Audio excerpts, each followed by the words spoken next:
어느 선교사가 배를 타고 가다가 한 섬을 들리게 되었습니다. 자, 그곳에서 원주민 세 사람을 만났는데 그들은 자신들도 크리스찬이라고 말을 했습니다.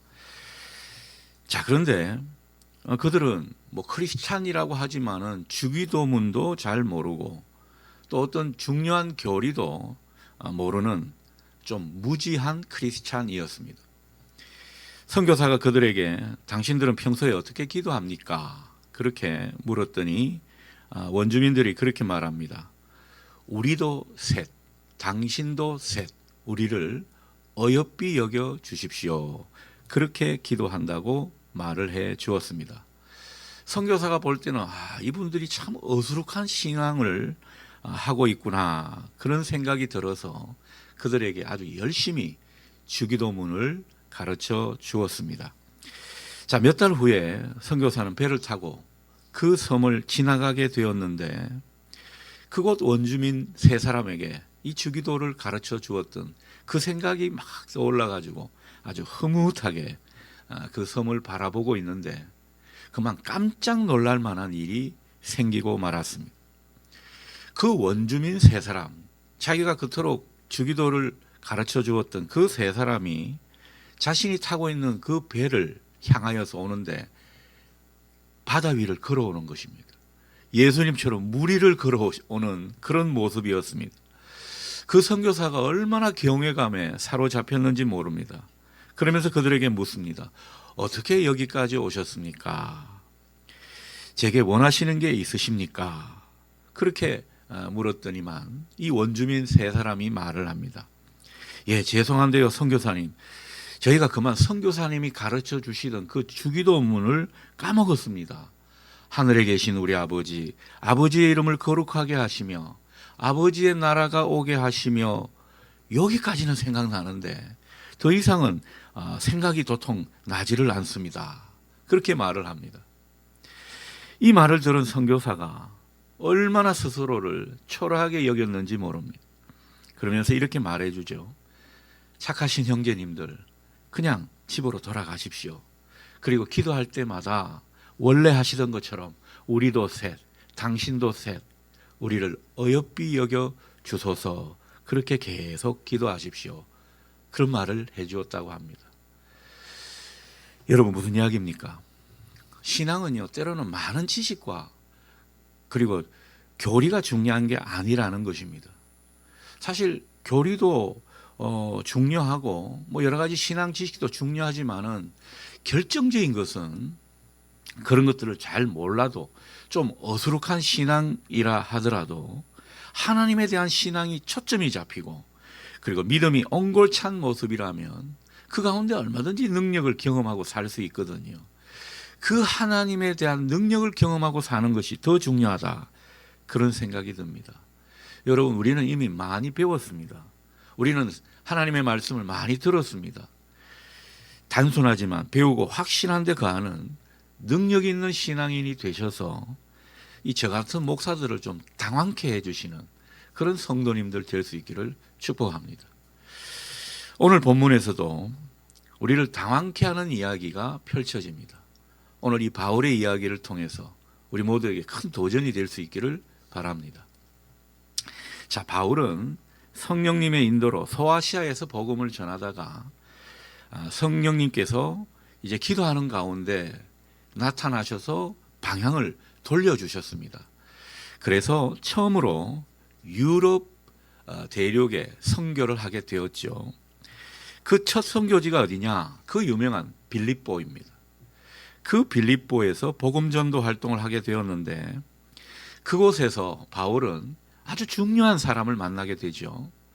두아디라 출신의 자색 옥감 장수, 누구죠? 루디아입니다. 루디아를 만나게 됩니다. 루디아는 하나님을 이미 경외하는 그런 사람이었습니다. 그런데 이 루디아는 바울이 전하는 그 복음으로 말미암아 다시 한번 마음으로 주님을 영접하게 됩니다. 그리고 온 집안 식구와 함께 세례를 받았습니다. 그리고는 바울 일행을 자기 집에 초대해서는 기꺼이 바울의 복음 전도자의 조력자가 되는 그런 일을 자처하게 됩니다. 여러분, 바울이 이 루디아를 만난 것을 보게 되면 그런 생각이 듭니다. 아, 복음 전도의 일을 하고자 하면 하나님은 반드시 사람을 붙여주시는구나. 중요한 사람을 동반자로 붙여주시는구나. 새삼 느끼게 됩니다. 이 루디아 때문에 얼마나 바울이 힘있게 복음을 전했는지 모릅니다. 자, 어느 날 바울은 이 루디아의 집에 머물면서 사람들에게 복음을 전하다가 귀신 들린 한 여종을 만나게 됩니다. 그런데 이 여종은 귀신은 들렸지만 신통한 능력이 있었습니다. 그 신통한 능력은 다른 게 아니라 점을 잘 치는 능력이었습니다. 그래서 이 여종은 점을 잘 치는 그 재주로 말미암아 자기 주인에게 얼마나 큰 돈벌이를 안겨주었는지 모릅니다. 주인은 얼마나 좋았겠습니까? 이 미친 여종이 돈을 그렇게 막 벌어다 주니까 얼마나 이 여종을 많이 부려먹었는지 모릅니다. 하지만 바울은 이 귀신 들린 여종 너무너무 불쌍하게 여겼습니다. 그래서 그 안에 있는 귀신을 주님의 이름으로 쫓아내는 그런 역사를 보이게 되었습니다. 여러분, 우리가 볼 때 얼마나 귀한 일을 했습니까? 정말 칭찬받을 만한 놀라운 일을 행했는데 결과적으로 이것 때문에 또 굉장한 고초를 겪게 됩니다. 이렇게 귀신이 나가게 되니까 이 여종의 주인이 가만히 있었겠습니까? 이 돈벌이에 대한 소망이 끊어지고 말았는데 얼마나 분노하는지 모릅니다. 그동안 이 앵벌이 같은 여종이 엄청난 수입을 안겨주었는데 그 일을 하지 못하게 되니까 얼마나 이 정오심에 불타올랐는지 모릅니다. 그러니까 이 주인은요, 오랫동안 귀신 때문에 고통받던 그 여종의 안타까운 상황은 관심이 없었습니다. 오로지 이 돈줄이 중요했던 것이죠. 그래서 이 정오심에 불타오른 이 여종의 주인이 바울과 실라를 잡아다가 치안당국에 고발하면서 넘겨주는 그런 일을 하게 되었습니다. 자, 바울과 실라가 덮어선 혐의는 크게 두 가지입니다. 바울과 실라가 유대인으로서 이 빌립보 도시를 굉장히 소란케 했다라는 거죠. 또 한 가지는 이 로마 사람들이 받아들일 수도 없고 따라해서도 안 되는 아주 부당한 풍속을 선전했다. 이것이 고발당한 혐의였습니다. 그냥 복음을 전하면서 하나님의 일을 했을 뿐인데 온갖 모함을 다 당했죠. 이 모함은 아주 그냥 전혀 근거도 없는 것이었는데 이 모함으로 사람들을 막 선동하게 되니까 무리가 합세하게 되었고, 무리가 합세하게 되자 이 치안 관계자들은 그만 바울과 실라를 그 옷을 찢어 벗기고 매질을 하도록 그렇게 조치를 해버렸습니다. 급기야 바울과 실라는 발에 착고가 채인 채 깊은 감방에 갇히고 말았습니다. 사회 혼란을 야기했다라는 게 표면적인 죄목이지만 이건 엉터리였습니다. 그 이면에는 돈벌이에 대한 소망이 끊어진 그 사람들의 분노가 숨어 있었던 것입니다. 참 놀라운 것은 감옥에 갇힌 바울과 실라의 모습이었습니다. 여러분, 매를 얼마나 많이 맞았는지 모릅니다. 매를 하도 많이 맞아서 몸이 얼마나 욱신거리는 그런 상태였는지 모르지만, 그러나 그 가운데 감옥에 갇힌, 차디찬 감옥에 갇힌 그런 신세가 됐지만, 그런데 이들은요, 그 감옥에서 뭘 했는지 아십니까? 하나님을 찬송하고 기도하는 그 일을 했습니다. 25절을 보십시오. 한밤중에 바울과 실라가 기도하고 하나님을 찬송하며 죄수들이 듣더라. 다른 죄수들이 들을 정도로 그렇게 기도하고 찬송했다라는 거죠. 여러분, 여기서 기도하고 찬송했다라는 말을 원어로 살펴보니까요, 뭐 한두 번 하다만 그런 것이 아니었습니다. 계속해서 기도하고 찬송하는. 그래서 예전에 우리가 보면 철야 기도회가 있었잖아요. 그 철야 기도회 보면 뭐 찬송 얼마나 많이 부르는지 모릅니다. 그리고 계속 뭐 여러 가지 기도 제목을 바꿔가면서 기도하는 그런 모습이었는데 제가 철야 기도 때 얼마나 힘들었는지 모릅니다. 이 청소년 때 철야 기도를 하니까 정말 예수 믿는 게 이렇게 힘들구나. 청소년 때가 절실히 느꼈습니다. 근데 웬걸 그 철야 기도 가운데 얼마나 또 능력이 나타나는지 모릅니다. 그러니 끊을 수가 없었던 거죠. 예전에 철야 기도를 많이 했던 것이 바로 여기서 연유를 한 것입니다. 지금 바울과 실라는 감옥에서 아주 부흥회를 하고 있는 모습이었습니다. 이들은 극심한 고통 가운데서도 찬양을 잊지 않았습니다. 하나님의 은혜를 노래하고 있는 모습입니다. 다른 죄수들이 다 들릴 정도로 찬송을 크게 부르면서 주님을 바라보았습니다. 그리고 자기들에게 주신 그 하나님의 사랑을 잊지 않으려고, 그리고 그 사랑을 떠올리며 고백하는 그런 마음으로 찬송과 기도를 하나님 앞에 드렸다라는 것입니다. 여러분, 자, 이런 가운데 하나님은 가만 계셨겠습니까? 가만 계시지 않았겠죠. 이때 놀라운 기적이 일어나고 있었던 것입니다. 여러분, 성경을 보니까 갑자기 큰 지진이 일어났고요. 감옥 트가 막 흔들립니다. 곧장 모든 감옥 문들이 열렸습니다. 모든 죄수들한테서 묶어둔 그 사슬이 풀리는 그런 모습이었습니다. 그때 이제 잠에서 간수가 깨어나게 되죠. 무슨 일인가 싶어서 보니까 이 죄수들이 다 달아난 줄 알고 그만 이 간수는 자결하려고 하는 그런 시도를 하게 됩니다. 당시 관례로는요, 그 죄수가 다 도망하게 되면 그 죄수를 지키던 간수에게 다 그 책임을 뒤집어 씌웠습니다. 그리고 사형에 처하는 그런 관례가 있었거든요. 그래서 이 사람은 아예 자기가 자살을 하려고 마음을 먹은 것입니다. 그 순간 바울이 큰 소리로 외치죠. 28절을 보십시오. 당신은 스스로 몸을 해치지 마십시오. 우리가 다 여기 그대로 있습니다. 바울이 그렇게 힘주어 말을 했습니다. 바울이 이렇게 말하는 걸 봐서는 바울과 실라는 일부러 도망가지 않는 그런 모습이었습니다. 그게 그 자리에 그대로 남아 있었던 것입니다. 이에 등불을 들고 감옥에 이 간수가 들어가게 되죠. 그리고 그 광경을 보면서 무서워 떨면서 바울과 실라 앞에 죄수인 신분인데 엄청 맞아가지고 정말 어떻게 보면 사람 꼴이 말이 아니었을 텐데 그 바울과 실라 앞에 엎드리고 말았습니다. 이때 간수가 느낀 것은요, 죄수들이 다 도망가지 않고 그대로 있구나 안도감이 아니었습니다. 모종의 두려움 같은 것을 느꼈습니다.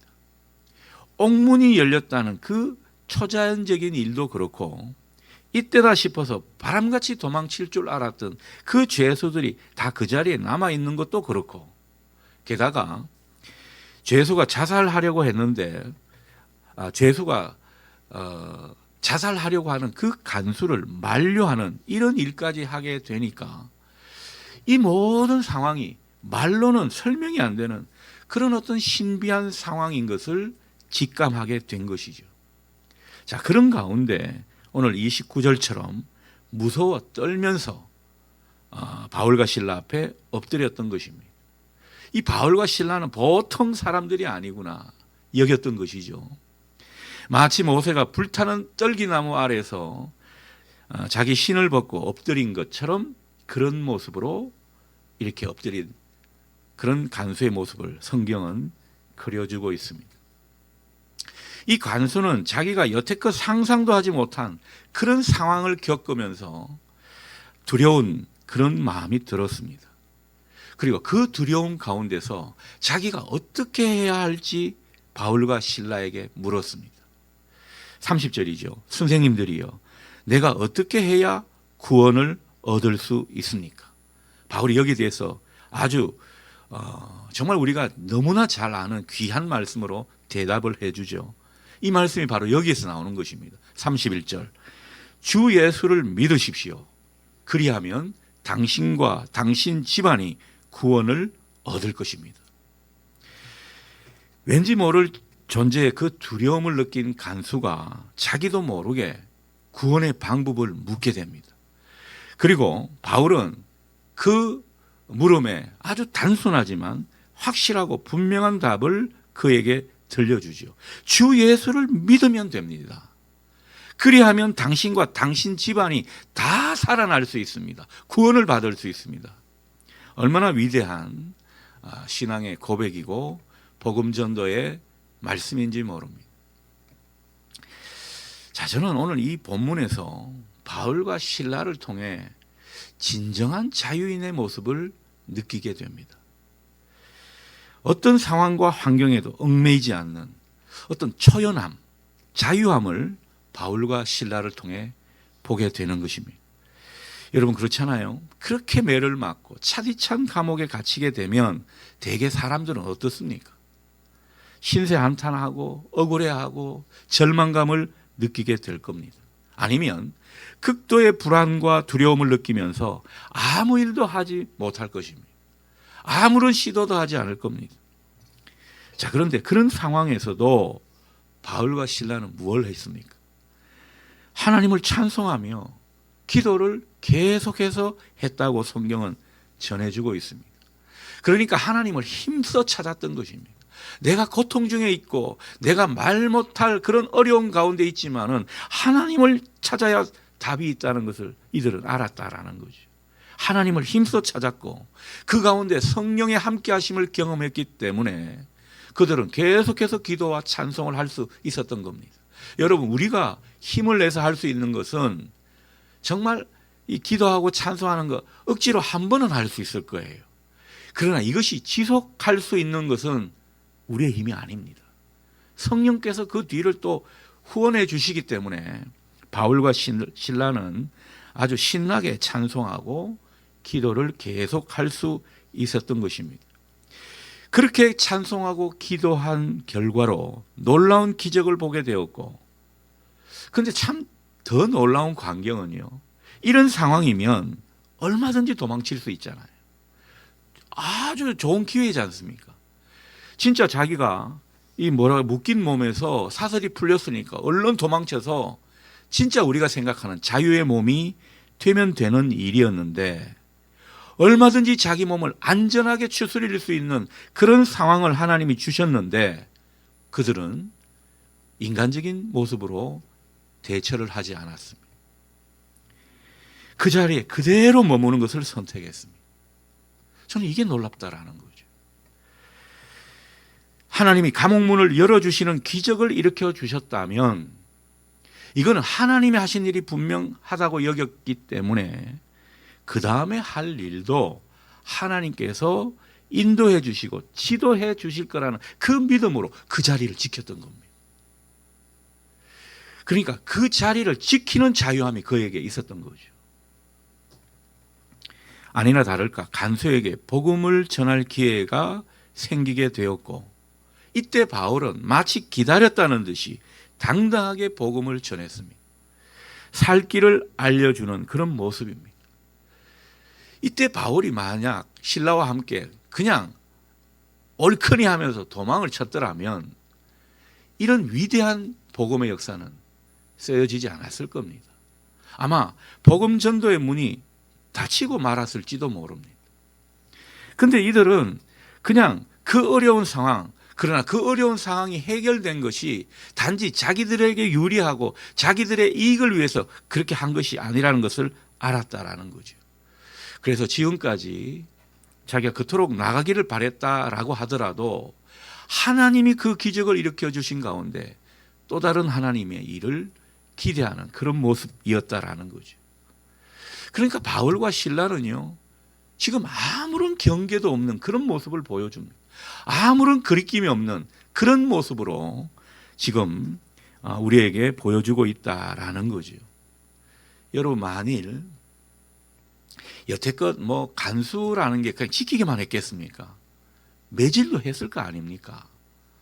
그 매질도 하고 자기한테 그 되게 안 좋게 했던 그런 것을 자기가 여태껏 많이 당했다고 생각한다면 얼마나 미워했겠습니까? 간수에게 복음을 어떻게 전할 수 있겠습니까? 그런데 바울은 아무런 경계도 없으니까 미워하는 사람도 없고 그 자리에서 도망치지도 않았던 것이죠. 자기한테 그토록 고통을 준 현장, 그 자리라면 막 빨리 서둘러 떠나고 싶어 했을 텐데 그렇게 하지도 않았습니다. 그만큼 바울은 하나님의 권능에 휩싸여 있으니까요, 자기가 어디에 있든지 자유한 그런 모습이었다라는 거죠. 내가 감옥에 있어도 자유하고 내가 나가도 자유하고 하나님과 함께하는 자리가 자기에게는 아주 자유한 삶의 현장이었다라는 것을 오늘 우리에게 보여주고 있는 것입니다. 그 어떤 현실에도 얽매이지 않고 당당하게 처연하게 사는 그런 모습을 보여주고 있는 것입니다. 여러분, 어떻게 그럴 수 있습니까?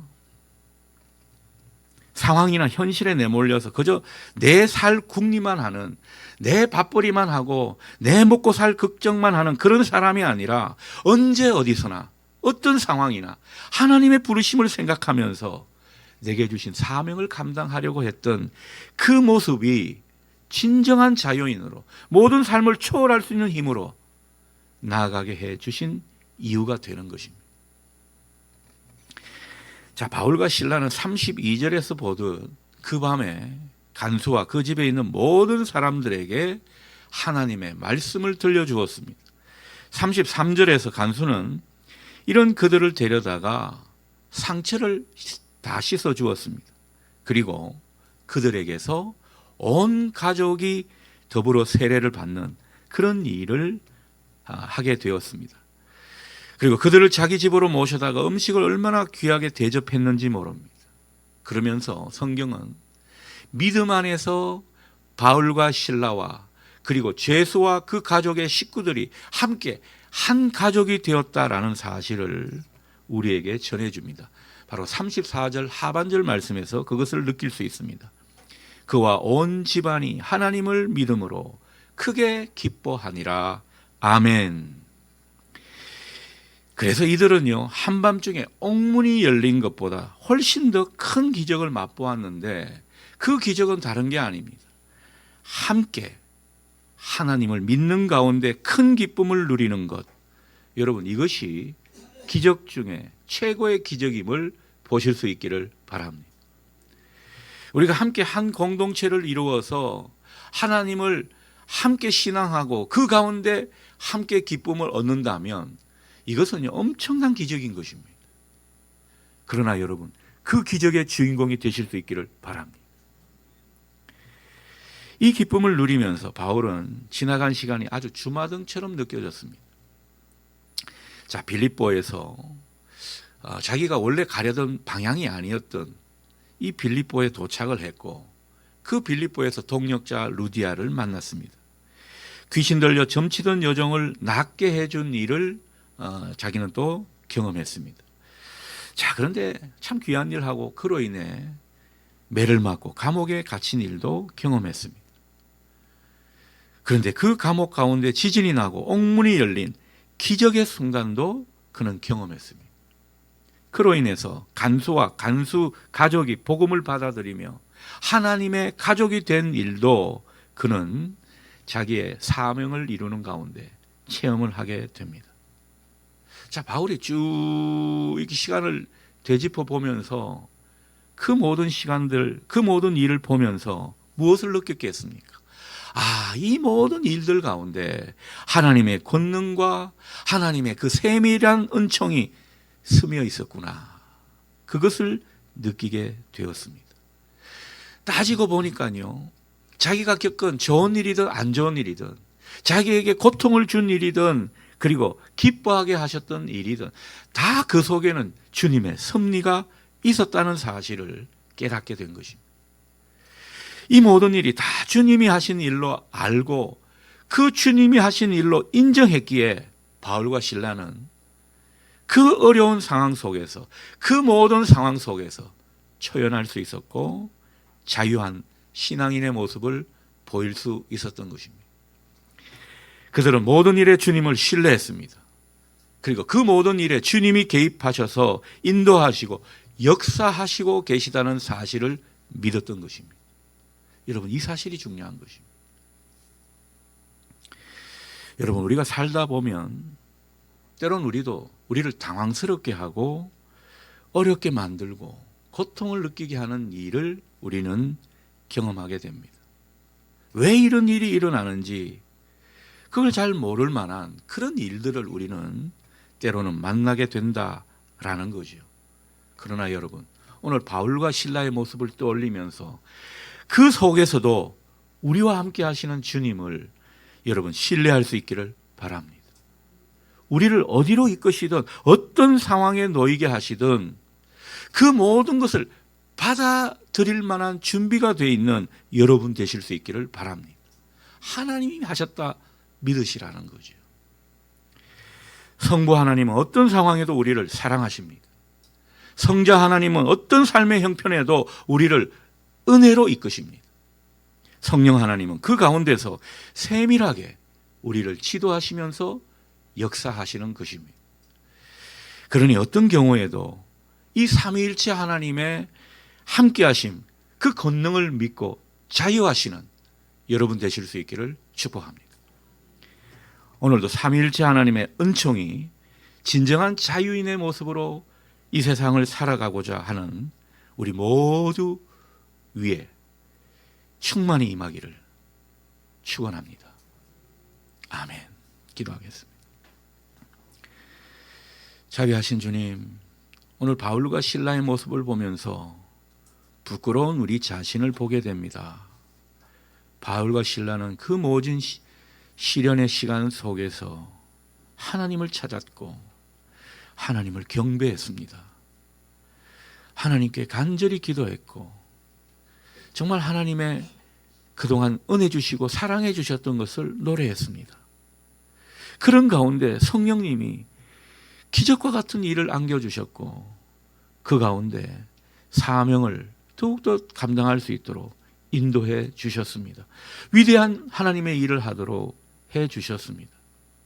이 모든 것이 다 하나님이 하신 것을 믿고 또 하나님이 하신 것을 인정하는 바울과 실라였기에 그들은 모든 순간 자유함을 잃지 않았습니다.